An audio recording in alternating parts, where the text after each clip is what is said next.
Cricket खेला है तुमने, देखो वो जो कैच पकड़ता है ना तो वो हाथों को ऐसे नीचे की तरफ खींचता है ऐसे। रॉकेट में क्या होता है, फ्यूल जैसे जैसे ऊपर जाता जाता है ना तो उसका फ्यूल के टैंक खाली होते जाते हैं नीचे से, तो उनको गिराते जाते। इधर से भी चढ़ना हो तो कई लोग भाग, जैसे बस चलने लग गई तो पहले भागते हैं फिर भागते हुए चढ़ते हैं।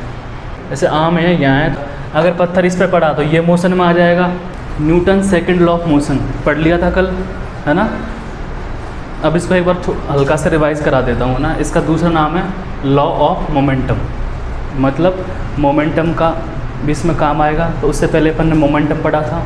तो मोमेंटम क्या होता है, मास इनटू वेलोसिटी, ठीक है। मास इनटू वेलोसिटी हो गया तो ये मोमेंटम काम आएगा। तो देखो सेकंड लॉ ऑफ मोशन क्या होता है, जैसे फर्स्ट लॉ ऑफ मोशन में अपन ने एफ नेट की बात करी थी फोर्स की, है ना। पर ये बोला था कि फोर्स नहीं होना चाहिए। फोर्स अगर नहीं होगा ना, एफ नेट नहीं होगा या फिर एक्सटर्नल फोर्स नहीं होगा तो ऑब्जेक्ट मोशन में है तो मोशन में रहेगा, रेस्ट में है तो रेस्ट में रहेगा। तो तुम्हारे दिमाग में ये आना चाहिए ना कि भाई फोर्स आ जाएगा तो क्या होगा, और फोर्स होता क्या है पहली बात तो वो एक तरह से फोर्स की डेफिनेशन ही बन गई, है ना।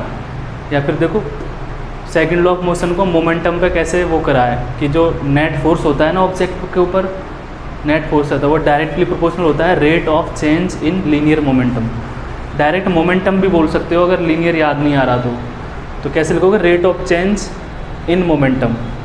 Force is directly proportional to rate of change in momentum. Linear momentum क्यों बोला है, क्योंकि दो तरह का मोमेंटम होते हैं, एंगुलर और लीनियर, ठीक है। तो अभी लीनियर एंगुलर भी आएगा अभी तुम्हारे, ये समझ में आ गया। बस उसके बाद में rate of change in momentum, तो रेट का मतलब टाइम से डिवाइड कर दो। चेंज इन मोमेंटम होता है फाइनल माइनस इनिशियल। तो कोई ऑब्जेक्ट मान लो P1 मोमेंटम से जा रहा था, फिर बाद में उसकी वेलोसिटी V हो गई तो P2 मोमेंटम हो गया, तो चेंज इन मोमेंटम हो गया फाइनल माइनस इनिशियल। बस ऐसे करके निकाल दिया, फिर लास्ट में F net equals to M A आ गया, ठीक है। अब देखो तुम लोगों को मैं एक चीज़ बताता हूँ ना, वैसे तुम्हारे इतना आएगा नहीं, पर F equals to M A लिखा है ना, ये अधूरा है। कैसा है, अधूरा है। रॉकेट में क्या होता है, फ्यूल जैसे जैसे ऊपर जाता जाता है तो उसका फ्यूल के टैंक खाली होते जाते हैं नीचे से, तो उनको गिराते जाते। हाँ, अब पीछे की तरफ मुँह करके उतरोगे ना बस में, जैसे बस चल रही है, कई बार बस वाला क्या बोलता है, बस को पूरी तरह रोकता नहीं है, अरे बोलता है कि चलती में उतर जाओ। ऐसे इतनी तेज़ भी नहीं चल रही होती है, पर क्या होता है धीरे धीरे चल रही होती है, 5 की स्पीड में, 10 की स्पीड में, है ना। तब वो तुमको बोलता है कि है ना मैं यहाँ पे रोकूंगा नहीं, फटाफट उतर जाओ, आगे की तरफ मुँह करके उतरो, ऐसे बोलता है। नहीं पता तुम्हें ये बात, छोड़ो, देखो मैं समझा देता हूँ, दोनों चीज़ें समझा देता हूँ। ये बस है, बस इधर की तरफ जा रही है कि इधर चलाओगे, बताओ किधर, किधर भी चला लो, अपन ही ड्राइवर हैं। तो बस इधर जा रही है, पूरे टायर बनाऊँ यार तुम्हें मज़ा नहीं आएगा। तो बस जा रही है इधर की तरफ, पीछे एक ही होता है। अरे यार चलो ठीक है, एक ही टायर है। ये बस है ना, बस का ड्राइवर यहाँ पे है, ये स्टीयरिंग को चला रहा है ऐसे करके, ठीक है ना। और तुम यहाँ से, यहाँ दरवाज़ा यहाँ से उतर रहे हो, कोई दिक्कत नहीं है, वो अच्छी वाली बस है, दिख नहीं रही तुमको। ठीक है, देखो ये खिड़कियाँ हैं, इसमें से सीट नहीं दिखेंगी, खिड़की में से बस तुम्हारी खोपड़ी दिखेगी, ऐसे बैठे हो तुम, ठीक है ना। पैर बाहर। अब देखो उतरना हुआ, अब उतरने की बात कर रहे हैं तो यहाँ पे दरवाज़ा है, यहाँ पे है ना, कोई बात नहीं है। तो बस वाले ने क्या बोला, उतर जाओ, और ऐसा बोलता है वो, तुमने देखा हो तो कि आगे की तरफ मुँह करके उतरो। उनको पता है ये या तो ना, जैसे बस, ये बस ऐसे जा रही है तो बस इधर की तरफ जा रही है, तो आगे की तरफ मतलब उतर रहे हो तो मुँह ही आगे की तरफ करो, ऐसे उसका हैंडल होता है, पकड़ के आगे की तरफ ही उतरो, ऐसा बोलता है। तुम क्या करोगे, या तो उतर के यूँ सीधे मुँह कर लोगे, या फिर क्या करोगे, पीछे की तरफ भी तो उतर सकता है कोई, पीछे की तरफ उतर गया तो पक्का गिरेगा। देखो होता है क्या है, फर्स्ट लॉ ऑफ मोशन मैंने बताया, कोई ऑब्जेक्ट रेस्ट पे है तो वो रेस्ट पे रहना चाहता है, मोशन में है तो मोशन में रहना चाहता है। तो मुझे एक बात बताओ, बस में तुम बैठे थे और बस धीरे धीरे चल रही थी, मान लो 10 की स्पीड से, तो तुम्हारी स्पीड भी 10 किलोमीटर पर आवर होगी ना, होगी ना।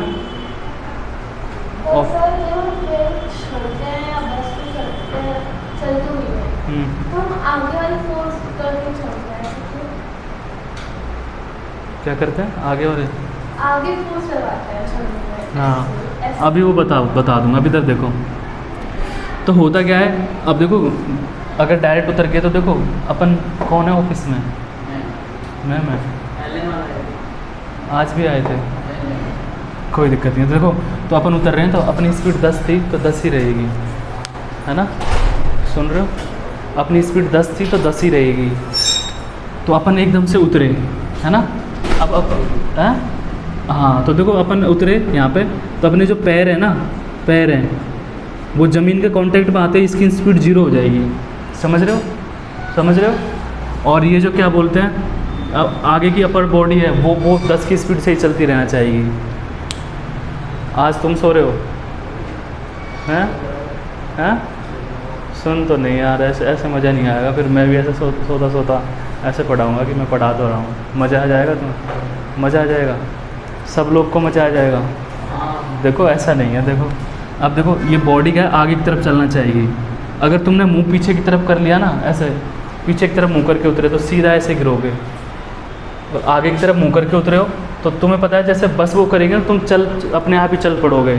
समझ में आ रहा है, क्योंकि तुम्हारी बॉडी तो आगे भाग रही है, बस पैरों को हल्का सा मूव कराना है। और अगर साइड में उतरे यूँ तो यूँ टेढ़े गिरोगे आगे की तरफ, नहीं समझे, गिरोगे आगे की तरफ। वही वाला सिस्टम है, खड़े हो और बस एकदम से रुक गई, वही सिनेरियो बनेगा। पैर तो तुम्हारे रेस्ट में आ गए, समझ में आ गया।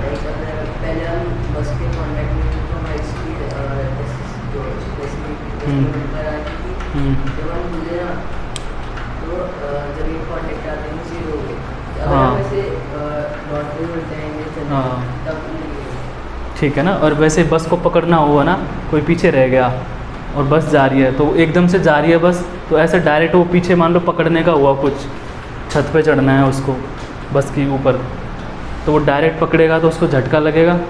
पर वो बस पहले देखो, वो बस जितनी स्पीड से भाग रही है उतनी स्पीड से खुद भागने लग जाए अगर, समझ रहे हो ना, देखा है, फिर नहीं लगेगा ना उसको शौक। बस जितनी स्पीड से भाग रही है उतनी स्पीड से भाग, तो दोनों की 0 हो जाएगी एक तरह से स्पीड। रिलेटिव वेलोसिटी पढ़ाऊंगा तब बताऊंगा कि बस भी 10 से जा रही है, वो भी 10 से भागने लग गया, फिर भागते भागते पकड़ेगा ना तो उसको आसान रहेगा चलना। इधर से भी चढ़ना हो तो कई लोग जैसे बस चलने लग गई तो पहले भागते हैं फिर भागते हुए चढ़ते हैं। अगर खड़ा खड़ा चढ़ेगा ना तो उसको वो लग जाएगा, गिर भी सकता है वो नीचे। ये समझ गए ना फर्स्ट लॉ ऑफ मोशन। अब मैं तुमको देखो सेकंड लॉ ऑफ मोशन के एग्जांपल बताता हूँ। देखो फर्स्ट लॉ ऑफ मोशन के तो इतने सारे एग्जांपल हैं ना, तुम देते देते थक जाओगे। मैंने कल बताया था कि कोई पेड़ है, उस पर कोई फ्रूट लग रहा है ना, और तुम उस पर पत्थर मारते हो या फिर डंडा मारते हो, कुछ भी मारते हो तो वो फल नीचे गिर जाएगा। उसका रीज़न भी यही है, जैसे मान के चलो वो फल आम है, क्या है, आम है, आम जैसा बन जाएगा क्या, ये आम है ना, और ये पेड़ की ब्रांच पे लगा हुआ है ना। अब देखो यहाँ पे फल भी रेस्ट में है ना, रेस्ट में, और क्या बोलते हैं, ये ब्रांच है इसकी, और इसका जो भी ये जो पार्ट है जिससे कनेक्ट हो रहा है ये भी रेस्ट में है। अब तुमने क्या किया, इस पे पत्थर मारा तो पत्थर या तो यहाँ पड़ेगा या यहाँ पड़ेगा या फिर किसी तीनों में से किसी एक पे पड़ेगा ना, एक इस पे, 2 3, ये ब्रांच है बड़ी वाली, किसी एक पे पड़ेगा, है ना। तो अब क्या होगा, देखो इसका पत्ता बना देता हूँ, तुमको अच्छा लगेगा। ऐसा आम था, वैसे यहाँ पे पत्ता नहीं होगा, पत्ता ऊपर होगा, पर छोड़ो। तो इस पे पड़ा तो देखो या तो 1 पे पड़ेगा, 2 पे, 3 पे। तो देखो जो रेस्ट में वो रेस्ट में ही रहना चाहेगा, और जिस पे पत्थर पड़ा वो मोशन में आ जाएगा। अगर पत्थर इस पे पड़ा तो ये मोशन में आ जाएगा, इसका ये जो भी डंठल है, क्या बोलते हो तुम, वो रेस्ट में रहेगा, समझ गए ना। तो इसका कांटेक्ट टूट जाएगा। या फिर इस पे पड़ा तो ये मोशन हो जाएगा, ये अपनी जगह वहीं के में ही रह जाएगा। कोई चीज़ ऐसी जो टूट रही है, जैसे आम है यहाँ है तो यहाँ की यहीं रह गया, डंठल इधर चला गया, समझ रहे हो। या फिर इस पे पड़ा तो ये आम तो अपनी जगह रह गया और ये दाल थोड़ी सी इधर हो गई, है ना, पता है ना। हाँ, और देखो तुमने ऐसा कभी किया है, कंबल होते हैं ना अपने सर्दियों वाले कंबल, उनको कई बार जैसे वायर पे लटका के उसको डंडे से ऐसे पीटा है तो उसमें डस्ट के पार्टिकल निकल के गिरते हैं, है ना। तो वो भी ऐसे ही होता है, जैसे अपना ये ब्लैंकेट कंबल है, इसको ऐसे तार पे लटका दिया और इस पर ऐसे कोई भी स्टिक से या फिर डंडे से मारा तो क्या होगा, जैसे ऐसे मारा तो डस्ट के पार्टिकल तो अपनी जगह मस्त बैठे थे, ऐसे तुमने ऐसे मारा तो ये कंबल तो मूव कर गया, डस्ट का पार्टिकल वहीं रह गया, रेस्ट में था, रेस्ट में रहना चाहेगा ना। तो ऐसे इस जगह डंडा मारा मान लो ऐसे, तो यहाँ इस जगह कंबल मूव कर गया, पार्टिकल वहीं रह गया। समझ में आया क्या? तो वो पार्टिकल फिर ग्रेविटी उसको नीचे खींच लेगी। आ रहा है समझ में? तो ऐसे बहुत सारे एग्जांपल्स हैं। अब मेरे को सेकंड लॉ ऑफ मोशन के एग्जांपल्स बताओ। देखो क्या ये वाला है क्या? हाँ तो होंगे, बाकी तुम खुद भी एग्जांपल्स बना सकते हो। अब तुम तो इतनी सारी चीज़ें पढ़ रहे हो तो हर जगह साइंस देखा करो कि इसमें कौन सा लॉ लग रहा है। तीनों में से कोई सा ना कोई सा तो लग ही रहा होगा, है ना? तीनों लॉ लग ही रहे होंगे, मैक्सिमम जगह पे तीनों लॉ लगते दिख जाएंगे। अभी थर्ड लॉ और बता दूंगा, उसके बाद तो तुम थर्ड लॉ लगाओगे मस्त हर जगह। देखो अब देखो मैं बताता हूँ सेकंड लॉ ऑफ मोशन के एग्जांपल। तो सेकंड लॉ क्या था बताओ, क्या था सेकंड लॉ? हाँ तो देखो एफ नेट होता है ना, वो डायरेक्टली प्रोपोर्शनल होता है P2 minus P1 upon time. ऐसा ही था ना, सबको पता है ना? अब देखो इसी से एक्सप्लेन करूँगा सारी चीज़ें। F equals to M A होता है ना, वो तो लास्ट में आता है, समझ रहे हो? वो तो प्रोडक्ट है, मेन चीज़ तो ये है, इसी से निकला है ना F equals to M A. अब देखो मैं इसमें क्या बता रहा हूँ, एफ नेट। मैं तुमसे क्वेश्चन पूछता हूँ पहले, एग्जाम्पल बताने से पहले। क्रिकेट खेला है किस किसने? सब नहीं खेला होगा, देखा तो सब नहीं होगा, है ना? तो तुमने देखो वो जो कैच पकड़ता है ना, तो वो हाथों को ऐसे नीचे की तरफ खींचता है ऐसे। स्पीड कम हो जाएगी, ऊपर से बच्चा गिर रहा है, उसको पकड़ने के लिए नहीं नीचे की तरफ है। ऐसे करना पड़ेगा। वो सर पहले से नीचे रखते हैं ऐसे, और फिर आता तो फिर और प्लेस पे नीचे जाते हैं, क्योंकि जो उसका फोर्स है तो उसको संभाल नहीं पाता है, वो निकलने आता है। उसमें सेकंड लॉ कहाँ लगा? कौन सा लॉ लग रहा है, फर्स्ट लॉ कि second law? First law. Movement external force एकदम से चेंज हो जाएगा तो मोमेंटम अचानक से कैसे हो रहा है? यहाँ पे हाथ को भी मूव करा रहा है, फिर जाकर रुका है, टाइम को बढ़ा दिया ना, कैच करने का फोर्स कम हो जाएगा। हाँ देखो इन्होंने सही बोला है। अभी देखो P2 माइनस P1 को मैं डेल्टा P भी लिख सकता हूँ अभी तुमको समझाने के लिए। डेल्टा मतलब होता है चेंज, चेंज, चेंज, है ना? शॉर्ट में लिख रहा हूँ। इक्वल का जो साइन है उसको प्रोपोर्शनल भी रहने दो, या फिर इक्वल बना दो इसके साइन को, समझ रहे हो क्या? और यहाँ पे एफ नेट को मैं एफ ही लिख रहा हूँ। देखो अब यहाँ पे देखो, अगर मैं इसको कांस्टेंट मान लूँ, इसको, है ना? तो देखो फोर्स इन्वर्सली प्रोपोर्शनल हो जाएगा किसके? टाइम के। ये चीज़ कल समझाई थी ना, क्या समझाई थी? इन्वर्सली प्रोपोर्शनल मतलब जैसा बोलता हूँ उसका उल्टा हो रहा है। मैं बोलता हूँ बेटा पढ़ लो, तो तुमने पढ़ाई छोड़ दी, है ना? मैं बोल रहा हूँ बेटा पिटाई हो गई, तो तुम पिटाई के नाम से पढ़ाई छोड़ दी। समझ रहे हो? एक होता है डायरेक्टली प्रोपोर्शनल, जैसा मैं बोल रहा हूँ तुम वैसा ही कर रहे हो, है ना? और इन्वर्सली, इन्वर्स का मतलब समझ रहे हो? उल्टा। इन्वर्सली प्रोपोर्शनल मतलब जैसा बोल रहा हूँ उसका उल्टा। तो देखो यहाँ पे जैसे टाइम को बढ़ा दोगे, टाइम को बढ़ा दोगे तो फोर्स क्या हो जाएगा? कम। ये चीज़ समझ में आती है कि तुमको?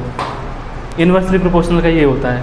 और डायरेक्टली प्रोपोर्शनल जैसे एफ प्रोपोर्शनल टू टी, ऐसा होता है। एग्जाम्पल के लिए बोल रहा हूँ, ऐसा होता नहीं है। तो टाइम बढ़ेगा तो फोर्स बढ़ेगा, क्योंकि ये डायरेक्टली प्रोपोर्शनल है। समझ रहे हो ना? तो देखो यहाँ पे इन्वर्सली प्रोपोर्शनल का तरीका देखो। अब देखो कैच ले रहा है, वो कैच कर रहा है उसको, बॉल को, तो वो कैसे कर रहा है? देखो बॉल आई तो उसको ना वो यहाँ की यहाँ भी कैच कर सकता है, जैसे इस जगह आई तो इस जगह भी कैच कर सकता है। लेकिन वो क्या करता है, यहाँ कैच तो ले लेगा, पर हाथ को नीचे ऐसे खींचेगा। समझे क्या? नहीं समझे? तो देखो उससे क्या होगा, देखो इस जगह कैच कर लेता तो टाइम जो था वो ही लगेगा, लेकिन वो यहाँ खींच के मान लो 1-2 सेकंड उसने टाइम बढ़ा दिया ऐसे। समझ रहे हो क्या? ऐसे तो टाइम बढ़ गया तो फोर्स की वैल्यू कम हो जाएगी। नहीं समझे? तो हाथ में अगर तुम यहाँ पकड़ोगे ना तो उसको बहुत ज़्यादा फोर्स लगेगा इस जगह, लेकिन वो हाथ को ऐसे खींच के नीचे ले आया ऐसे। देखो मैं बताता हूँ तुमको करके।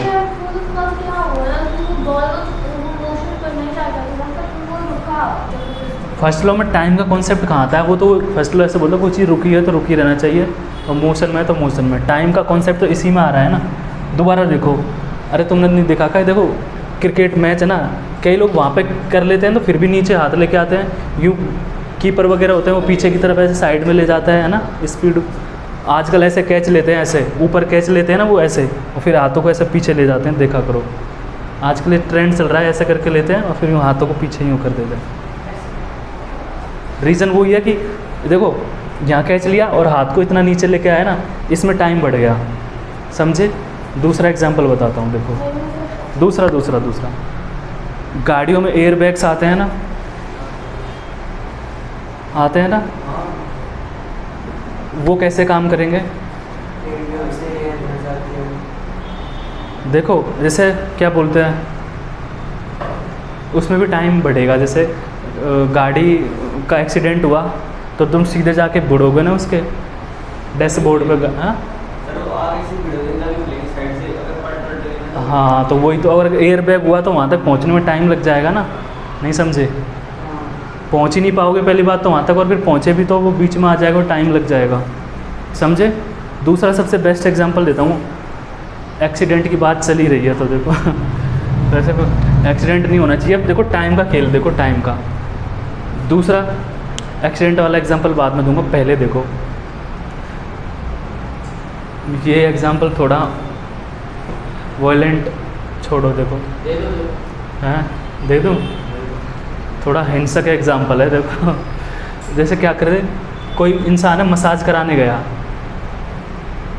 बताया ना कल, तो मान के चलो वो मसाज करने वाला या करने वाली जो भी है वो 10 न्यूटन का फोर्स लगा रहा है या लगा रही है, ऐसे है ना।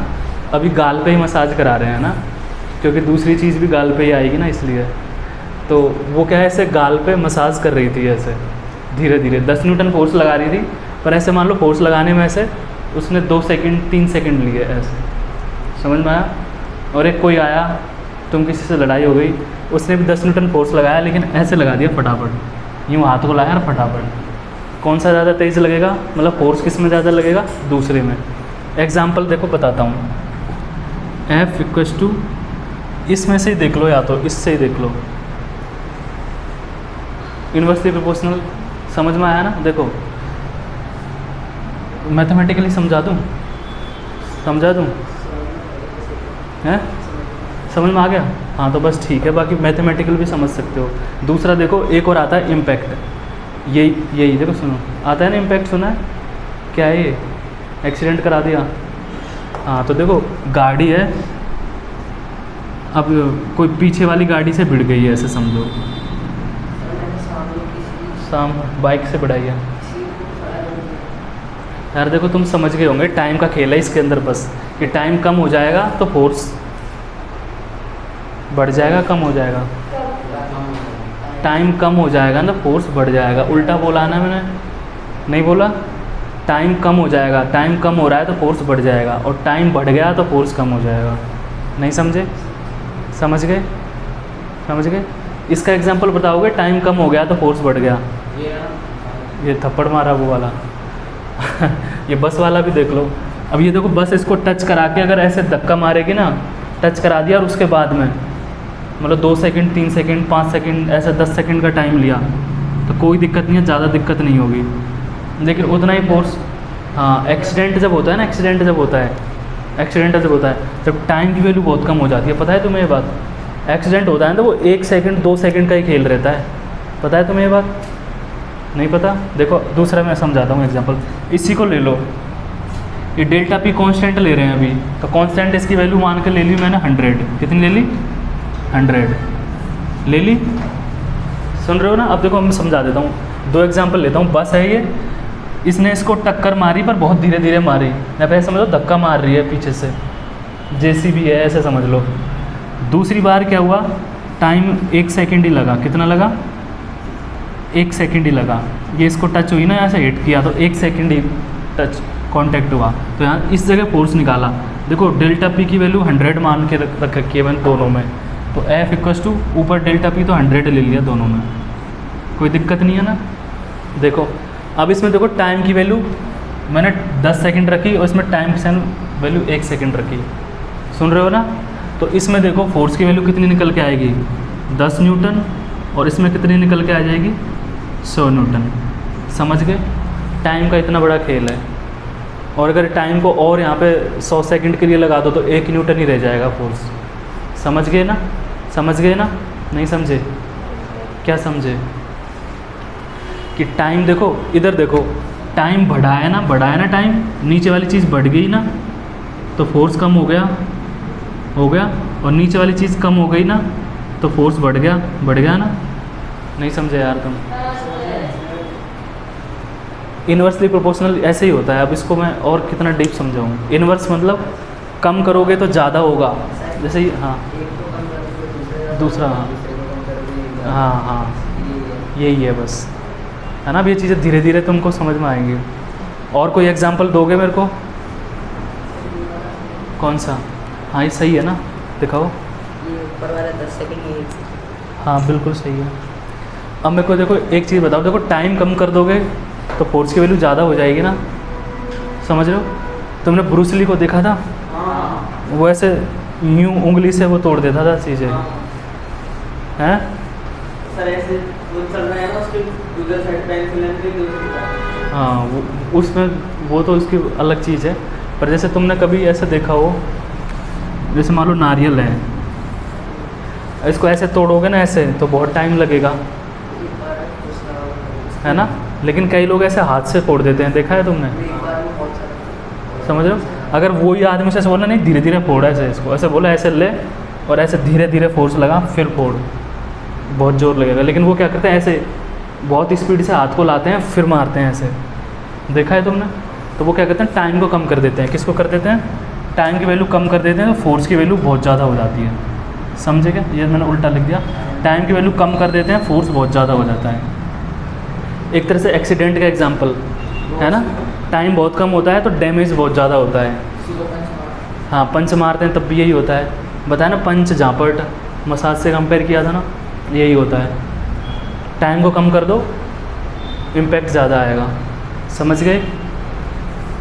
वही बात बताया ना, एक कार का इनका एग्जांपल है, अगर धीरे धीरे भिड़ती है अगर, तभी तो कम स्पीड में होती है ना गाड़ियाँ, तो कम डैमेज होता है, और ज़्यादा स्पीड में भिड़ेंगी तो ज़्यादा होगा। तो उसका रीज़न यही है टाइम का कॉन्सेप्ट, कि भाई कम स्पीड से भिड़ेगी, मान लो 10 की स्पीड से भिड़ेगी इसको जाके, समझ गए? तो टाइम का ज़्यादा लेगी, ये टाइम कम लेगी।